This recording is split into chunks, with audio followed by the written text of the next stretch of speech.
Hello everyone. आज हम class 11th का चैप्टर 3 अकाउंटिंग प्रिंसिपल्स को स्टार्ट कर रहे हैं। आज हम इस वीडियो में कुछ प्रिंसिपल्स पढ़ेंगे like business entity concept, money measurement concept, accounting period concept और कॉस्ट कॉन्सेप्ट। मैंने बहुत ही ईजी वे में इसमें एक्सप्लेन करने की कोशिश की है ताकि आपको समझ में आए। ये पार्ट 1 है। अगर आपको पहले के 2 चैप्टर्स देखने हो तो आप प्लेलिस्ट चेक कर सकते हैं। तो चलिए फिर स्टार्ट करते हैं। Accounting principles. First principle is business entity concept. तो देखिए इस प्रिंसिपल में क्या दे रखा है कि जो ओनर है और जो बिजनेस है वो दोनों सेपरेट हैं, मतलब दोनों अलग अलग हैं। अब कैसे? फॉर एग्जांपल कोई बंदा है राम का बिजनेस है, ठीक है। अब राम का गारमेंट्स का बिजनेस है। अगर राम को गारमेंट्स के बिजनेस में प्रॉफिट हो रहा है तो आप बोलोगे राम को प्रॉफिट हो रहा है।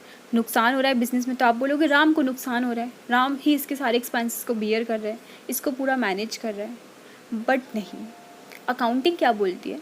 अकाउंटिंग बोलती है कि राम एक अलग पर्सन है और बिजनेस एक अलग है, दोनों ही सेपरेट हैं।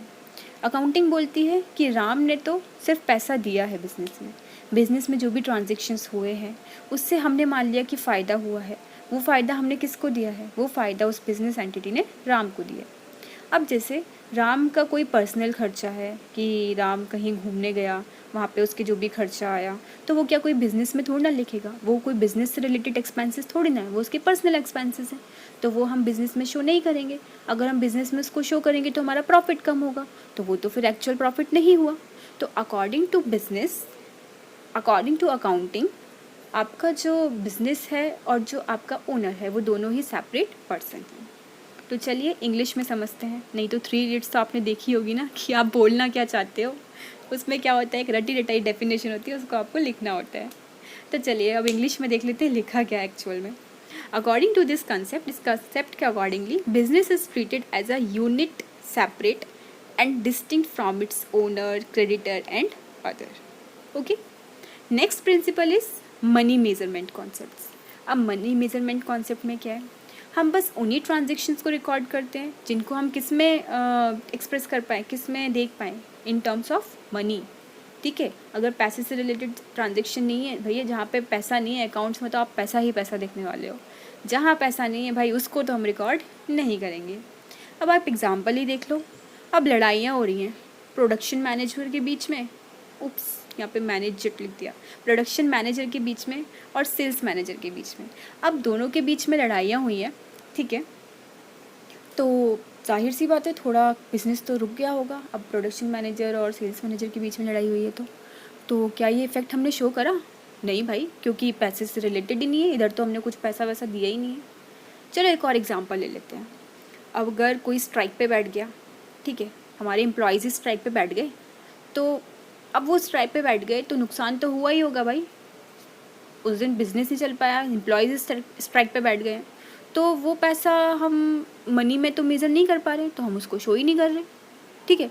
तो हम सिर्फ उन्हीं ट्रांजेक्शन्स को रिकॉर्ड करेंगे जिनको हम मनी के टर्म्स में एक्सप्रेस कर पाए। जैसे कि आपने रॉ मटेरियल ख़रीदा बिजनेस में, उसमें आपने हाँ भाई इतने का रॉ मटेरियल है, इतना का दे दो और इतना हम पैसा पे कर दे रहे हैं, तो वो आपने पैसे की पेमेंट कर दी।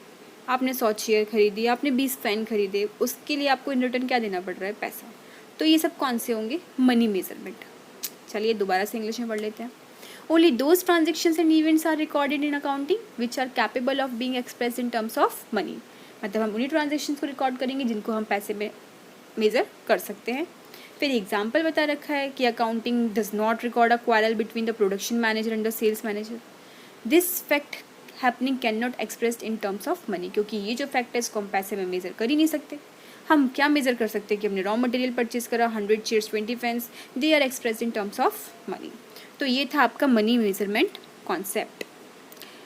थर्ड अकाउंटिंग प्रिंसिपल को पढ़ते हैं। वो क्या दे रखा है? Accounting period concept. अब देखो, पीरियड आप एक टाइम से मानते होगे कि एक टाइम पीरियड होता है। जैसे अकाउंटिंग में हम 1 साल का बना करके चलते हैं, उसमें देखते हैं हमें क्या फ़ायदा हो रहा है, क्या नुकसान हो रहा है, हमारी बिजनेस की पोजीशन क्या है। तो बस वही चीज़ को समझना है। The user of financial statement need to know the result of the business at frequent intervals. आपने इंटरनल और एक्सटर्नल यूज़र्स पढ़े थे ना, ठीक है। तो उनको क्या होता है, जैसे इंटरनल एक्सटर्नल यूज़र्स में आपके एम्प्लॉयज़ आ जाएंगे, क्रेडिटर्स आ जाएंगे, ठीक है, इन्वेस्टर्स आ जाएंगे।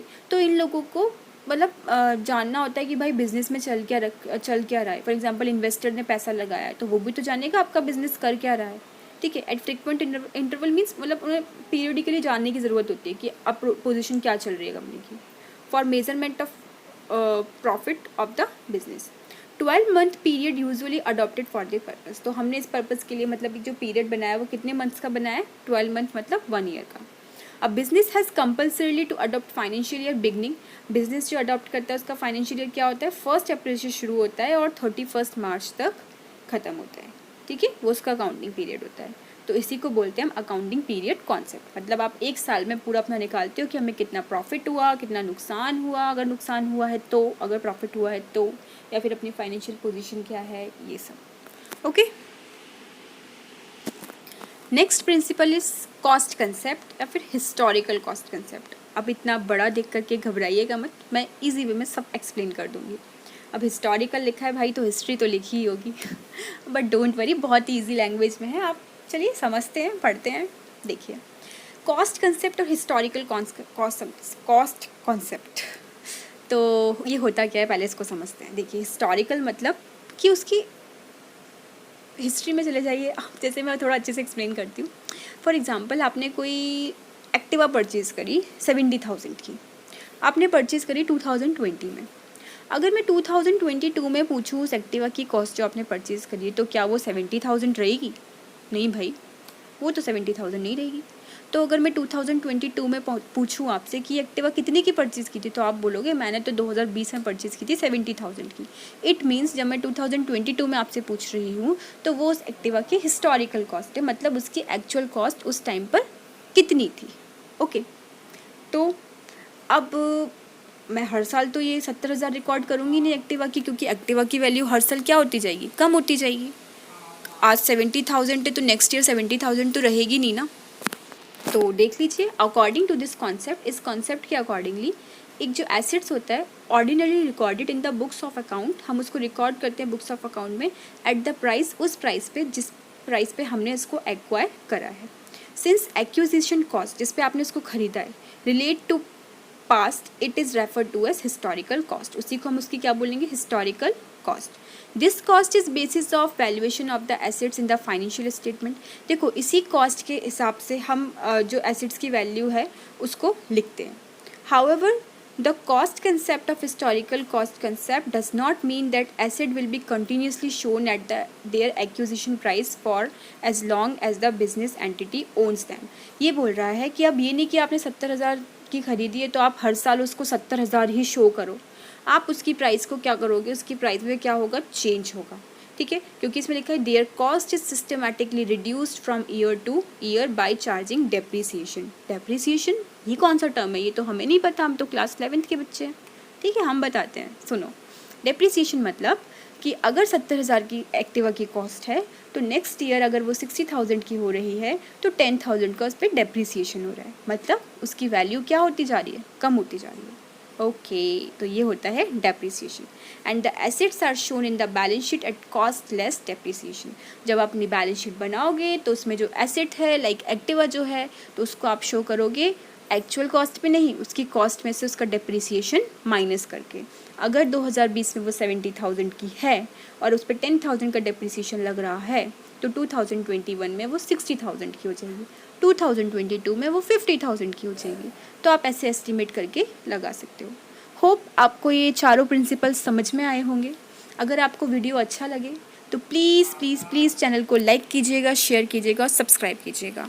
मैं कल और प्रिंसिपल्स के साथ एक नई वीडियो लेकर के आऊँगी। Thank you for watching, bye bye, take care.